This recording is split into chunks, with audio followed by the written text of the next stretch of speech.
workers being laid off and a disaster with cars that can't sell.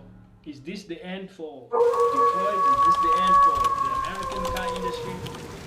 That's the question I'm going to help you answer in this video. And of course, we're looking at the breaking news that's happening in Detroit with Ram and Jeep and some other car makers, not able to actually sell out their inventories.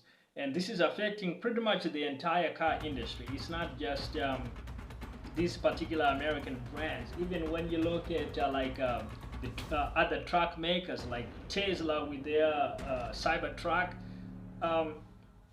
there's a lot of inventory out there, and it's pretty easy to go out there and just find a Cybertruck for sale, which tells you that they produced a lot of these trucks, and now the market is awash with them.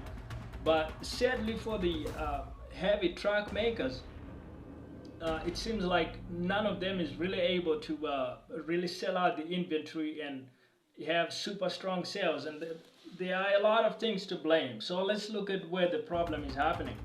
So when you look at Stellantis, the owner of Dodge, Jeep and Ram, some classic American brands, are now owned of course by a European company. One of the things is obviously that they don't understand the American car market nearly as well as an American company like Ford might do. So you do have to look at that. Tesla is run really well, and they've kind of figured out the American truck market with the Cybertruck, but even that is not necessarily like selling out like bananas, right? Like might have happened with earlier Tesla car models. So the truck market, which is very popular, an American staple, seems to be tricky. So one of the things is just understanding, understanding the market, understanding the American car consumer. So that's one.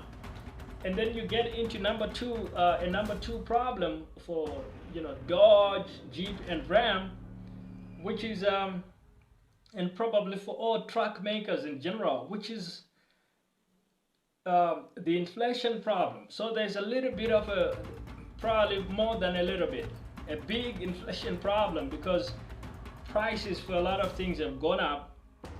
And when you look at what a truck used to cost for these car manufacturers maybe 20 or 30 years ago, and then you extrapolate that in inflation adjusted terms to today, some of these trucks should be costing more than what they are costing today. So that's one. But the other thing is, with the consumer experiencing a lot of inflation, wage growth has not necessarily gone up nearly as high or as far as it would take to be able to comfortably afford those cars. And so I think there's a big structural problem right there in the economy, in the market, which of course is going to affect these car makers, because they're selling a high ticket, a high priced item.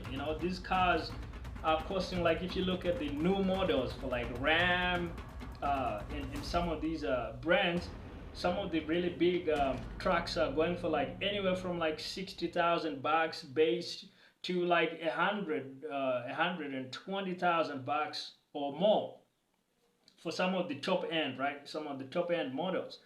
So you do need to look into that. Like, inflation is a big problem, because for these car makers, maybe that's actually probably below where they need to be priced at to be fully in line with inflation when you look at historical prices like 40 years ago. But at the same time, the modern day worker today feels like paying 120K, 100 grand for a truck, when at their job maybe their wages have only gone up a tiny percentage, so they've gone actually down when you account for inflation, and now they're having to shell out for these trucks and pay a lot of money. They're not really able to do it, and so that's a big factor right there, that inflation right there.